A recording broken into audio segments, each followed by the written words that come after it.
Bon, ça va à tous. J'espère que la semaine s'est bien passée pour chacun. Donc, que vous avez été bénis, que vous êtes sentis accompagnés par le Seigneur cette semaine. Moi aussi, je veux remercier le Seigneur parce que Dieu a été bon pour chacun d'entre nous. Et cette semaine a été très chargée, mais par la grâce de Dieu, il nous a protégés à chaque instant. Alors, aujourd'hui, le sujet que nous voulions aborder s'appelle « L'homme regarde à ce qui frappe les yeux ». Et donc, vous vous rappelez le texte clé que nous avons lu il y a quelques instants, dans 1 Samuel 16, nous allons relire. Il est dit « Lorsqu'ils entrèrent, il se dit, en voyant Eliab, « Certainement, loin de l'Éternel est ici devant lui. » Et l'Éternel dit à Samuel, « Ne prends point garde à son apparence et à la hauteur de sa taille, car je l'ai rejeté. » L'Éternel ne considère pas ce que l'homme considère. L'homme regarde à ce qui frappe les yeux, mais l'Éternel regarde au cœur. Donc aujourd'hui, j'aimerais bien qu'on étudie un petit peu la manière dont Dieu voit les choses et comment nous voyons les choses surtout. Nous regardons à quoi? Nous regardons à ce qui frappe les yeux. Nous avons seulement 5 sens, n'est-ce pas? Certains disent 6, bon, en tout cas 5 ou 6, mais nous ne sommes pas capables de lire dans les cœurs des autres, n'est-ce pas? Jésus, lui, est capable de le faire. Est-ce que ça vous est déjà arrivé, quand vous étiez peut-être plus jeune, on devait faire des équipes de sport, et vous savez, on choisit 2 capitaines, et ensuite tous les autres enfants sont là, et puis chaque capitaine va choisir un enfant, puis après l'autre, l'un après l'autre, et petit à petit, chaque enfant va dans son équipe, jusqu'à ce qu'on choisisse le dernier. Ça vous est déjà arrivé d'être le dernier? Est-ce que ça vous est déjà arrivé?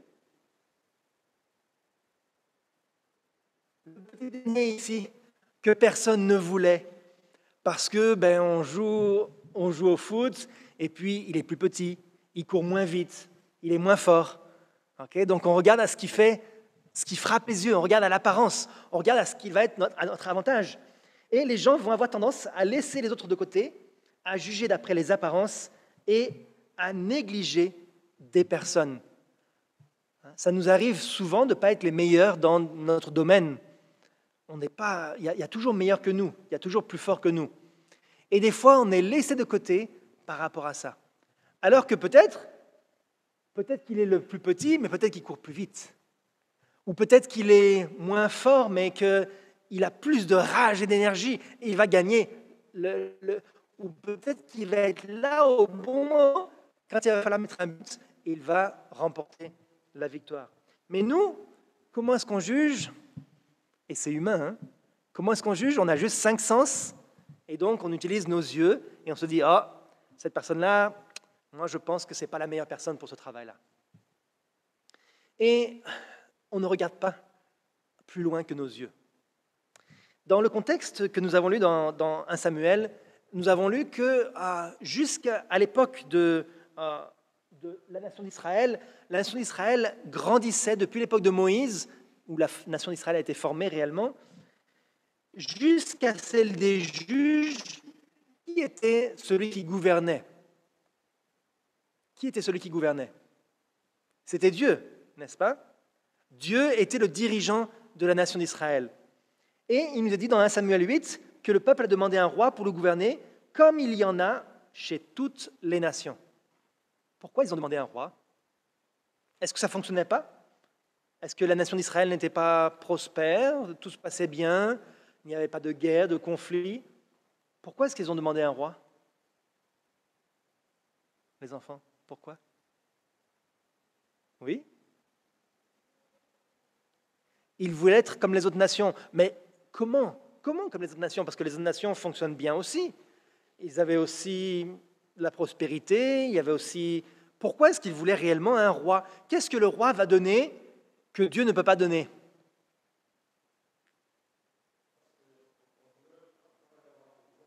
Exactement. Un roi, il est visible. On peut le voir. Alors que Dieu, est-ce qu'on le voit? On ne le voit pas. Et jusqu'à aujourd'hui, des fois, on a des doutes à propos de est-ce que Dieu existe vraiment? Parce que justement, on ne le voit pas. Et les gens ne vont pas plus loin que leurs yeux. Si leurs yeux ne voient pas, eh bien, ils ne croient pas. Et on regarde les autres nations et on voit toujours l'herbe plus verte chez les autres, n'est-ce pas? De l'autre côté de la barrière, comme on dit. On voit toujours l'herbe plus verte, ça veut dire qu'on n'est pas satisfait de notre condition, on veut être comme les autres. Alors, qu'est-ce que Dieu a dit à propos de ça? Il a dit à Samuel, chapitre 8, verset 7, il a dit « Ce n'est pas toi qu'il rejette, c'est moi qu'il rejette, afin que je ne règne plus sur eux. Ils agissent à ton égard comme ils ont toujours agi, depuis que je les ai fait monter d'Égypte jusqu'à ce jour. Ils m'ont abandonné pour servir d'autres dieux. » Question, les autres dieux, est-ce qu'ils étaient visibles ou est-ce qu'ils étaient aussi invisibles? Comment? Les autres dieux étaient visibles, comment? Des images taillées, exactement. Ce que Dieu avait interdit à propos du vrai Dieu, les autres nations avaient des images taillées, ils avaient des objets, des choses qui sont visibles. Et donc, Dieu, le fait qu'il va y avoir une personne visible, Dieu va les avertir du danger. Il dit, écoute donc leur voix, mais donne-leur des avertissements et fais-leur connaître le droit du roi qui régnera sur eux. Donc des avertissements, c'est-à-dire, attention, il va y avoir des problèmes à cause de ça. Un trône, ça va entraîner de la corruption, ça va entraîner des conflits, ça va entraîner de la jalousie, des guerres avec les autres nations. Voilà tout ce que ça va entraîner. Et Dieu les avertit, mais ils n'ont pas voulu écouter. Alors Dieu a dit, eh bien, fais comme ils le veulent. Et qui fut choisi pour gouverner? Saül, le premier roi. Comment est-ce que les gens ont vu Saül lorsqu'il a été choisi? Quelle était la caractéristique principale de Saül? La Bible nous dit que Saül était très grand, qu'il dépassait tout le monde d'une tête. Il était très grand, il était beau, il parlait très bien, il était charismatique, il venait d'une bonne famille, même si c'était une petite famille, mais il venait d'une bonne famille. Il était une personne qui était imposante. Les gens regardent cette personne et disent « Ah oui, ça ferait un bon roi.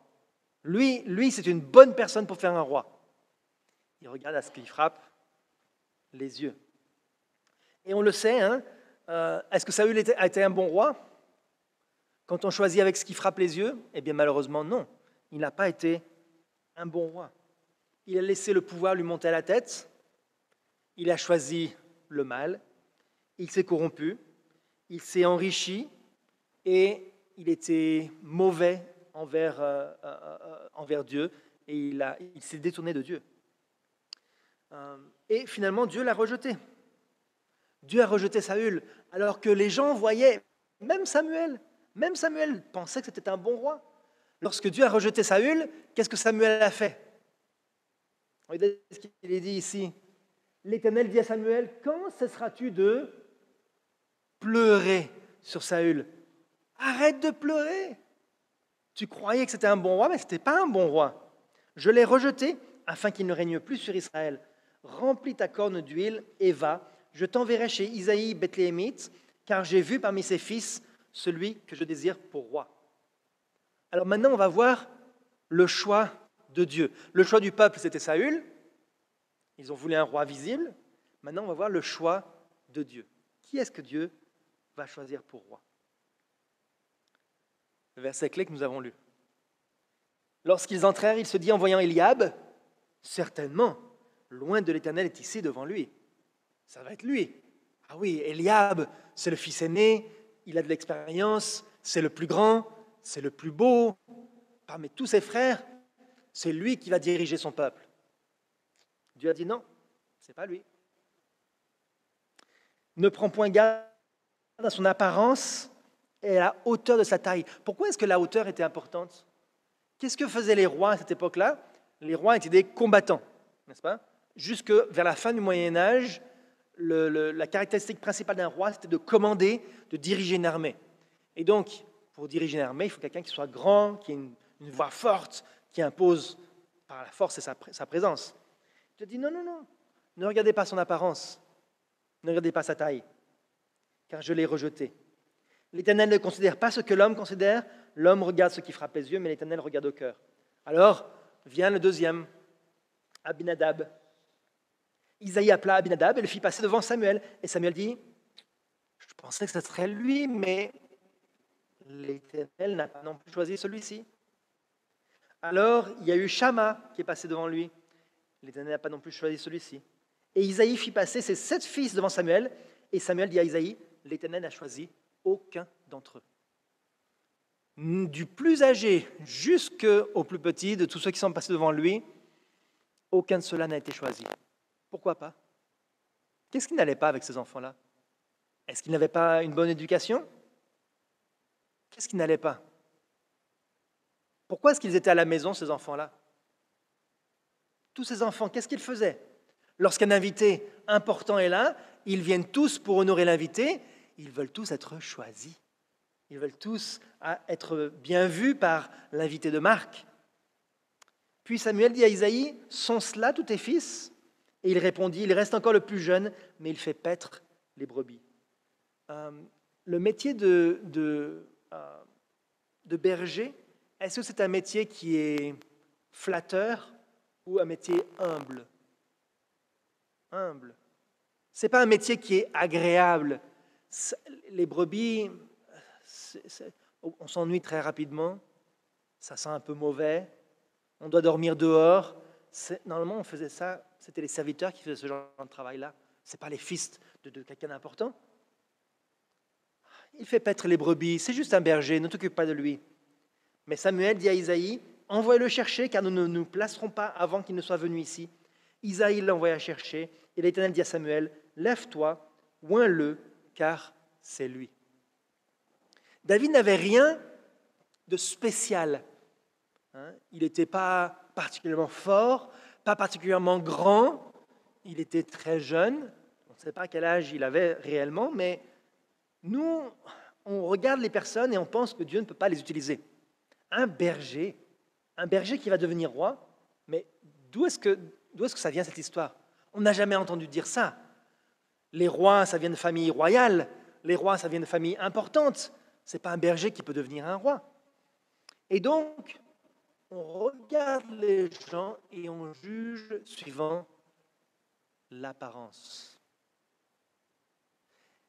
Très souvent, je me suis demandé, je vous avais déjà parlé de ça, je pense, mais je me suis demandé, mais qu'est-ce que les frères qui m'ont emmené à l'école missionnaire et plus tard qui m'ont donné la possibilité d'être ouvrier biblique, qu'est-ce qu'ils ont vu de spécial en moi? Qu'est-ce qu'ils ont vu de spécial? J'étais pas quelqu'un de spécial. J'avais rien qui attirait le regard, enfin je pense. Et ils m'ont dit, on n'a rien vu de spécial. Mais c'est qui choisit? C'est Dieu qui choisit. Et lorsque on voit des gens, on pense qu'ils sont incompétents, on ne doit pas regarder seulement aux compétences, on doit regarder au cœur. Ce qui fait le choix d'une personne, c'est si le cœur de la personne est correct. Alors, celui qui avait été négligé est devenu le roi, et David est devenu roi sur Israël. David était âgé de 30 ans lorsqu'il devint roi, et il régna 40 ans. Un règne de 40 ans. Et il était quand même relativement un bon roi. Il a encouragé le peuple à être fidèle, même si lui, il a fait des erreurs, c'est vrai, mais il a quand même encouragé le peuple à être fidèle et à suivre Dieu. Et non seulement cela, mais celui que Dieu avait choisi pour être roi, non seulement il est devenu roi pendant 40 ans, mais aussi il est devenu très célèbre. Pourquoi? Parce que par lui est venu le Messie. Si on lit dans Matthieu 1, verset 1, on nous dit « Généalogie de Jésus-Christ, fils de David, fils d'Abraham ». Donc Jésus était le fils de David, alors pas directement, à travers plusieurs générations, mais d'abord il était fils de David et ensuite fils d'Abraham. Alors qu'on sait que chez les Juifs, Abraham est un des dirigeants les plus populaires. Abraham, Isaac et Jacob. On n'a pas dit il est fils d'Abraham, Isaac et Jacob, on a dit il est fils de David. Jésus est fils de David. Alors l'apparence, ce qui frappe les yeux, c'est très courant aujourd'hui de regarder à l'apparence. Et spécialement, je voudrais parler aux jeunes. Je suis content que les jeunes soient ici. Parce qu'on est très sensible de nos jours à notre apparence. Spécialement grâce à quoi? Grâce aux réseaux sociaux. Okay? Aujourd'hui, à n'importe quel instant, on peut voir tout ce qui se passe dans les maisons des gens grâce à son téléphone. On regarde sur Instagram, sur Facebook, sur Snapchat, et on voit tout ce qui se passe, tout ce que les gens ont posté, et on peut voir facilement. Donc l'apparence est très importante parce que beaucoup de gens calculent comment est-ce qu'ils vont être perçus par les autres. L'apparence, comment dire, on est entouré par des gens qui vont essayer d'apparaître le mieux possible aux autres. Ils vont poster des photos, des vidéos pour essayer d'être le plus intéressant possible. Et il y a un problème avec ça. Parce que le monde change par rapport à ce qu'il était autrefois. Autrefois, les gens essayaient d'être bons. Aujourd'hui, les gens essayent d'apparaître bons. Et c'est ça le problème. Et donc, je vois beaucoup de jeunes et de moins jeunes. Moi aussi, ça m'arrive régulièrement. On est juste pour se relaxer. On est juste assis dans un canapé bien confortable. Et qu'est-ce qu'on va faire avec notre doigt? On va faire passer des petites vidéos très courtes ou des photos. Et on passe, et on passe, et on passe rapidement. Et vous savez qu'il y a eu un changement je dirais en moins d'une génération. Il y a eu un changement très, très, très insidieux et très fort au niveau de comment fonctionne Internet. Internet, ça existait depuis quand même relativement longtemps, mais il y a eu un grand changement. Autrefois, on naviguait sur le web de page en page grâce à des liens. Okay? Donc, on a une page qu'on consulte, et puis on a des liens bleus sur lesquels on clique, et on va sur une autre page. Okay? Ça, c'est la manière classique de fonctionner. Petit à petit, les pages se sont améliorées, et maintenant, on lit une page, et en bas de la page, il y a un lien, on clique pour charger l'article suivant, ou charger la page suivante. On clique sur Load More, donc charger la page suivante. Et maintenant, la plupart des pages, et en tout cas la plupart des sites qui sont consultés, il y a un défilement à l'infini. Donc, il n'y a plus de bas de la page, le contenu se charge de façon transparente et apparaît toujours immédiatement lorsque l'on fait descendre la page. Donc, comme ça. Okay. On fait défiler. Est-ce qu'on arrive à la fin? Non, puisqu'il n'y a pas de fin. Chaque fois qu'on fait défiler, il y a toujours des choses qui se déroulent, toujours des événements, toujours des activités, et les réseaux sociaux sont faits pour captiver notre esprit, pour que, selon nos désirs et nos envies, il va nous suggérer du contenu. Donc il y a toujours quelque chose à regarder. Toujours quelque chose. Nos yeux vont toujours être captivés. Et on peut passer des heures et des heures. Et si vous voulez, vous pouvez passer une éternité sur Instagram, Facebook, YouTube Shorts, TikTok. Défiler, pour l'éternité, si vous voulez. Parce qu'il y aura toujours assez de contenu. Et le problème de ça, c'est quoi? C'est que ça fait un vrai problème d'attention. Un flux continu de contenu à visualiser en fonction des personnes que vous suivez ou avec lesquelles vous interagissez, ça va faire quoi? Ça va faire que votre attention va être réduite.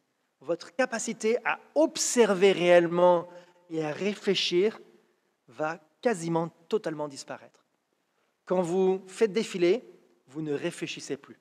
Vous consommez de l'information sans réfléchir.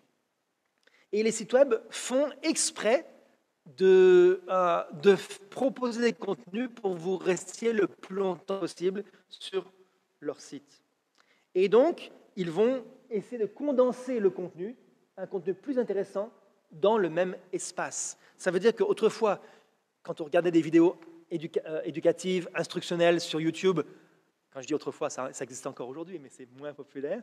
Quand on regarde des vidéos sur YouTube qui faisaient 20 minutes pour apprendre quelque chose, aujourd'hui, ils vont essayer de condenser la même chose en 30 secondes. Est-ce qu'on peut apprendre la même chose en 30 secondes qu'en 20 minutes? Impossible. Alors, qu'est-ce qu'on va faire? On va enlever toutes les choses qui sont nécessaires pour être intelligent, mais qui ne vont pas captiver la personne. Donc, tout ce qui est moins intéressant mais nécessaire, on va l'enlever. Et le problème, c'est que les gens ne veulent plus faire d'efforts. Pour consulter quelque chose, pour apprendre quelque chose, ils ne veulent plus d'efforts.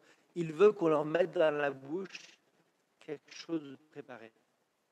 Et le résultat, ça fait une génération qui pense tout savoir et qui en fait ne sait pas grand-chose. C'est vraiment, ce problème de déficit d'attention, c'est vraiment un gros problème.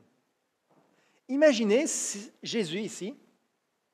Vous imaginez Jésus, il sort de la barque, il voit une grande foule et il est dit, il fut ému de compassion pour eux parce qu'ils étaient comme des brebis qui n'ont point de berger. Et il se mit à leur enseigner beaucoup de choses pendant 30 secondes. Est-ce que c'est ça qu'il est dit? Jésus leur a enseigné beaucoup de choses pendant 30 secondes? Combien de temps Jésus a passé pour leur enseigner? Toute la journée, jusque la nuit arrivait, et les disciples ont dit, mais c'est la nuit, on ne va pas renvoyer les gens chez eux sans manger. Et Jésus a fait à ce moment-là le miracle des pains et des poissons. Donc Jésus a passé du temps pour enseigner, pour que les gens puissent comprendre. Il faut du temps pour arriver à comprendre une information. Et si nous regardons des choses très rapidement, finalement, nous gaspillons notre temps parce qu'en fait, on n'apprend rien. Ça vous est déjà arrivé de passer 1 heure sur Instagram, TikTok ou équivalent, et au bout d'1 heure, vous vous dites, en fait, je me suis reposé parce que physiquement, j'ai rien fait, mais j'en suis pas sorti plus intelligent. Ça vous est déjà arrivé sur les réseaux sociaux de passer du temps comme ça? Oui? Non? Certains? Peut-être qu'on est un peu timide, mais c'est un piège. C'est un piège parce que l'attention n'est pas là. Alors nos yeux peuvent nous tromper. Et dans la Bible, il nous est dit, qu'est-ce qui se passe si nos yeux nous trompent? Matthieu 18, verset 9, il est dit, si ton œil est pour toi une occasion de chute, arrache-le et jette-le loin de toi. Mieux vaut pour toi entrer dans la vie n'ayant qu'un œil que d'avoir 2 yeux et d'être jeté dans le feu de la géhenne, c'est-à-dire le feu de l'enfer. Donc, si notre œil est une occasion de chute, si notre téléphone est une occasion de chute, qu'est-ce qu'on devrait faire avec nos téléphones? Si nos téléphones sont une occasion de chute, si on est concentré sur nos téléphones pendant qu'on devrait faire autre chose, qu'est-ce qu'on devrait faire avec nos téléphones?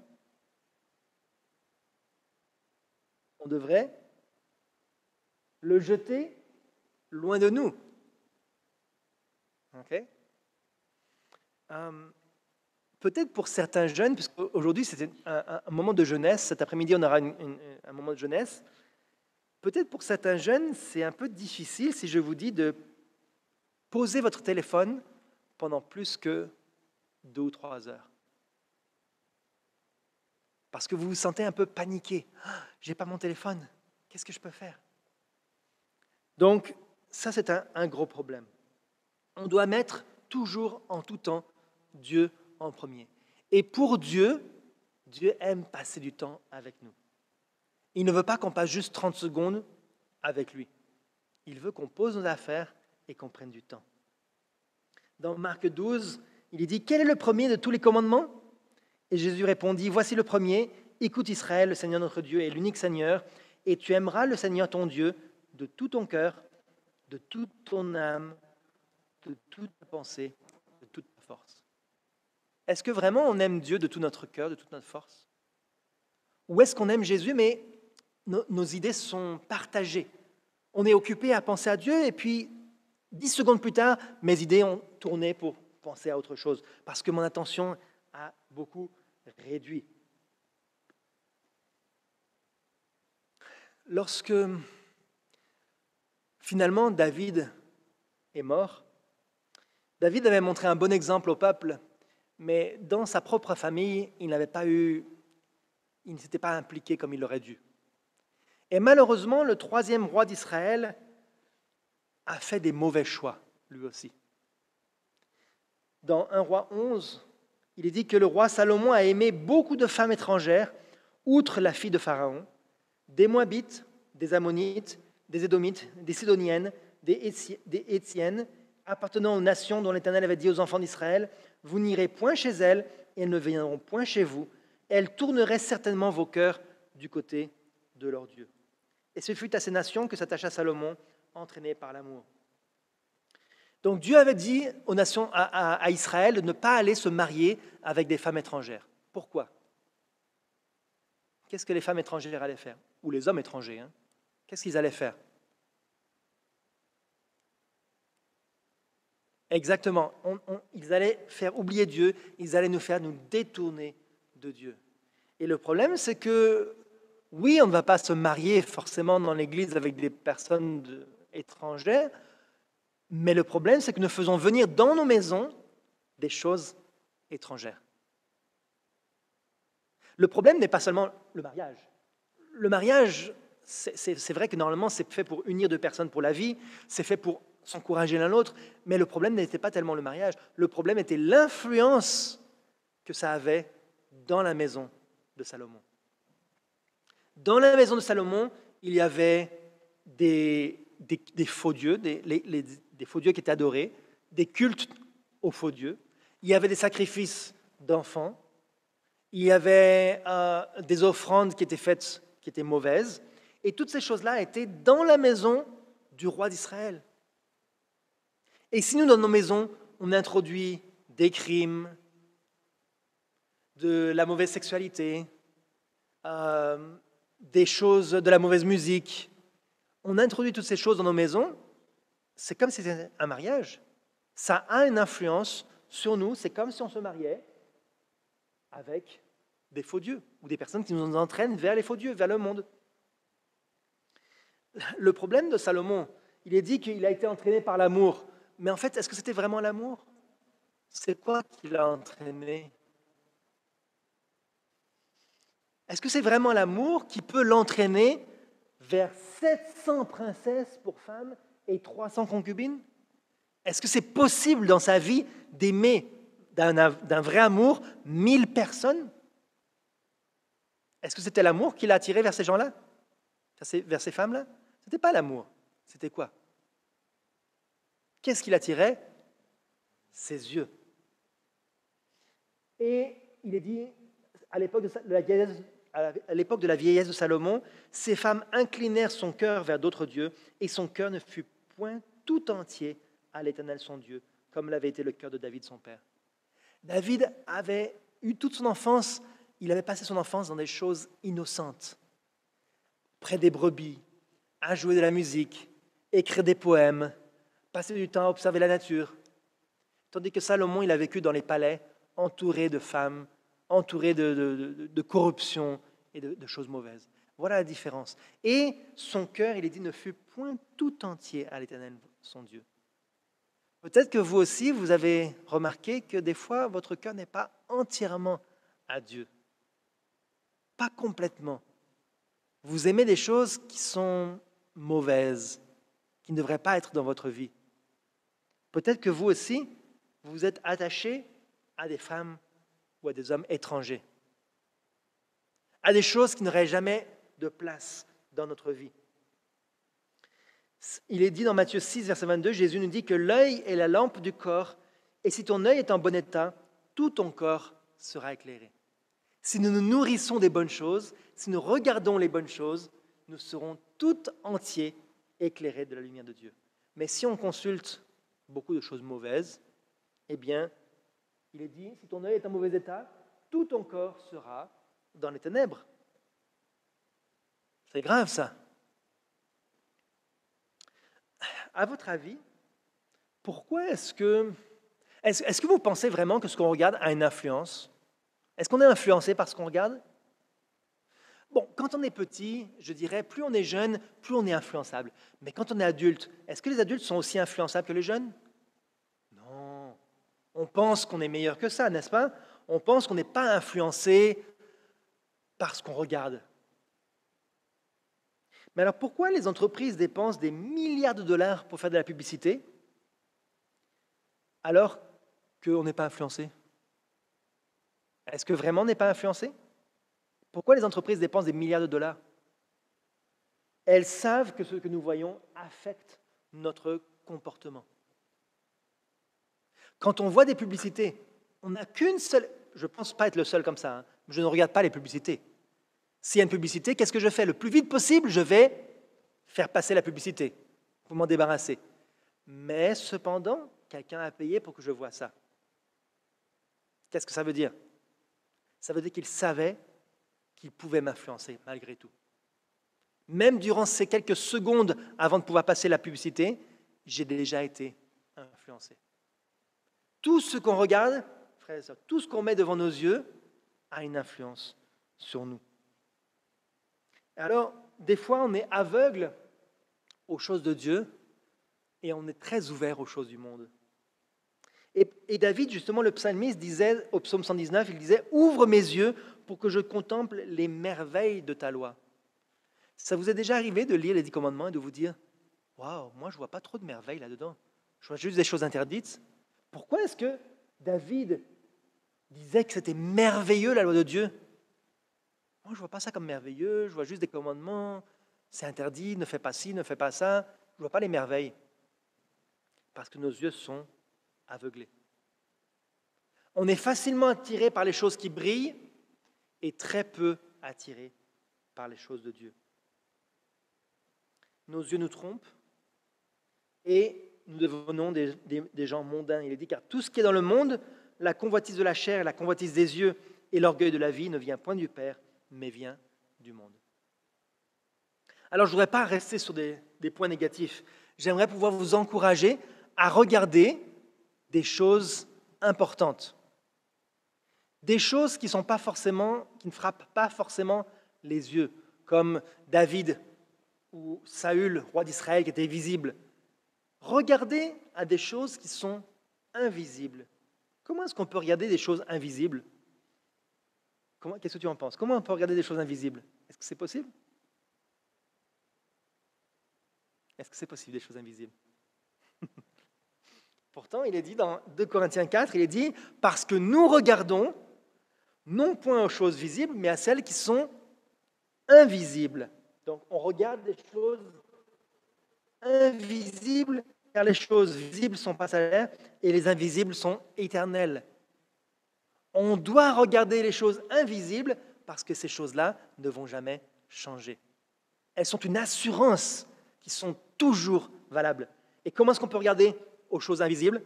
On peut regarder non pas avec nos yeux, mais dit nous marchons par la foi et non par la vue. Nous devons apprendre à fermer nos yeux et à écouter la voix de Dieu qui nous guide. Parce que la voix de Dieu qui nous guide, elle est bien plus fiable que nos yeux. Nos yeux ne sont pas une source fiable pour juger et pour distinguer du bien et du mal. Alors, qu'est-ce qu'on peut faire? Puisque nos yeux nous trompent, puisque nos yeux sont un problème, eh bien, nous allons faire une promesse à Dieu. Regardez ce que Job avait dit. Job a dit, j'avais fait un pacte avec mes yeux et je n'aurais pas arrêté mes regards sur une vierge. Donc Job a dit, je vais faire un contrat. Je ne vais rien mettre de mauvais devant mes yeux. Je ne vais pas regarder une jeune fille pour la convoiter. Jamais je ne vais mettre quelque chose de mauvais devant mes yeux pour le regarder. Ça, c'est une alliance qu'il a faite avec Dieu. Et à ce moment-là, ça l'a préservé de beaucoup de dangers et de beaucoup de péchés. Job ne péchait pas avec ses yeux. Il avait un autre problème, il se croyait juste, mais il ne péchait pas réellement avec ses yeux. Quand il y a quelque chose de mal, frères et sœurs, nous devons faire un pacte avec nos yeux en disant « Mes yeux, tu ne regarderas pas ça. » Il y a une autre personne, un dernier personnage que je voudrais mentionner, qui lui est un exemple un peu négatif. Il a fait des mauvais choix par rapport à ce qui frappait ses yeux. Il s'agit de Lot. Et vous vous rappelez que Lot était assis à la porte de Sodome, et lorsque les deux anges sont arrivés, il a vu deux hommes, qui avaient l'apparence de deux hommes, et il les a invités chez lui, et les habitants de Sodome ont voulu les attaquer. Ils ont appelé Lot et lui dire « Où sont les hommes qui sont entrés chez toi cette nuit? Fais-les sortir vers nous pour que nous les connaissions. » Donc on sait que ces gens-là étaient corrompus et qu'ils voulaient agresser sexuellement les visiteurs, les invités. Et Lot, il avait passé du temps avec Abraham pourtant. Il avait appris les bonnes choses depuis son enfance. Mais il s'était fait aveugler en vivant parmi les païens, en vivant parmi les gens qui étaient complètement corrompus. Et regardez ce qu'il va dire. Lorsque les gens veulent violer ses invités, qu'est-ce qu'il va faire? Lot sortit vers eux à l'entrée de la maison et ferma la porte derrière lui. Et il dit, « Mes frères, je vous prie, ne faites pas le mal. » Jusqu'ici, on est d'accord. « Voici, j'ai deux filles qui n'ont point connu d'homme. Je vous les amènerai dehors et vous leur ferez ce qui vous plaira. Seulement ne faites rien à ces hommes puisqu'ils sont venus à l'ombre de mon toit. » Il a passé tellement de temps à Sodome que son esprit a été corrompu au point de faire quoi? D'être prêt à donner ses filles pour être violées. Vous imaginez ça? Quel parent chrétien ferait ça? Ou même non chrétien d'ailleurs. Quel parent ferait ça avec ses propres enfants? Vous voyez à quel point le fait de voir le mal tous les jours devant lui a corrompu son esprit. Et par la suite, lorsque les anges l'ont pressé de sortir, les anges ont dit « Fais-les sortir de ce lieu, car nous allons détruire ce lieu, parce que le cri contre ses habitants est grand devant l'Éternel. » Frères et sœurs, est-ce que le cri de Dieu contre le monde aujourd'hui est grand? Est-ce que le mal qui se pratique partout autour de nous, est-ce qu'il est petit ou est-ce qu'il est grand? Cette semaine, j'ai entendu une personne qui m'a raconté, elle veut faire l'école à la maison, parce que dans l'école de sa fille est en 6e année, et dans l'école de sa fille, ils ont installé, dans les toilettes, ils ont installé une litière. Une litière, c'est comme un bac pour les animaux. Ils ont installé une litière parce qu'il y a un des élèves qui se prend pour un chat. Il dit, je suis ni une fille ni un garçon, je suis un chat. Et donc, je suis un chat, donc pour aller aux toilettes, je vais aller aux toilettes comme des chats. Donc, il lui a installé un bac pour aller aux toilettes comme des chats. Et si jamais un parent s'élève pour dire c'est quelque chose d'horrible, eh bien, c'est les parents qui vont être mal vus et rejetés. Vous imaginez ça? Au Québec, je crois que c'est dans la région de Terrebonne. C'est incroyable. La corruption de ce monde est allée à un tel point que Dieu veut détruire la terre. Et il nous dit, parents, faites sortir vos enfants. Il dit à tous, faites sortir vos fils et vos filles, vos gendres, tout ce qui t'appartient à la ville. Sortez de Babylone, sortez de la corruption, car nous allons détruire ce lieu. Et on est tellement dans ce monde encore. Les anges, il est dit, insistèrent auprès de Lot, disant, lève-toi. Et comme il tardait, les hommes le saisirent par la main. Ils lui ont dit, ne regarde pas derrière toi, ne t'arrête pas, ne suis pas les coutumes mondaines, va en avant, va vers Dieu, va vers le salut, ne regarde pas en arrière. Qu'est-ce qui s'est passé pour la femme de Lot? Elle était tellement habituée au monde, tellement habituée à son TikTok et à son Instagram, qu'elle est restée en arrière. Et Lot lui-même a dit, les anges l'ont dit, va dans la montagne. Et Lot a dit, oh non, non Seigneur, cette ville ici, cette ville est assez proche pour que je m'y réfugie, et elle est petite. Oh, que je puisse m'y sauver. N'est-elle pas petite? Seigneur, je ne veux pas vivre sans toutes ces choses-là qui sont si importantes pour le monde aujourd'hui. Je ne veux pas vivre comme un ermite. Si seulement je pouvais rester chrétien, mais vivre avec des petites choses moins mauvaises. Laisse-moi au moins les petites choses les moins mauvaises. Que je puisse encore garder mon compte sur Facebook.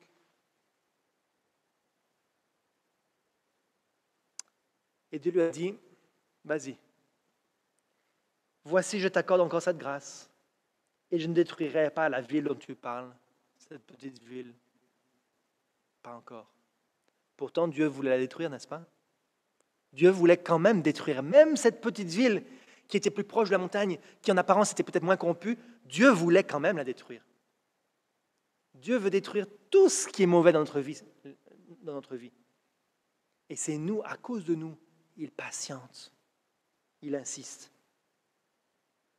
Alors en conclusion, nous ne pouvons pas continuer à être encore adultères. C'est quoi la définition de l'adultère? Il dit, adultère que vous êtes, dans Jacques 4, ne savez-vous pas que l'amour du monde est inimitié contre Dieu? Celui donc qui veut être ami du monde se rend ennemi de Dieu.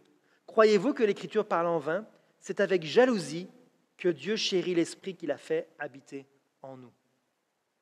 L'adultère, c'est de négliger l'esprit que Dieu a mis en nous.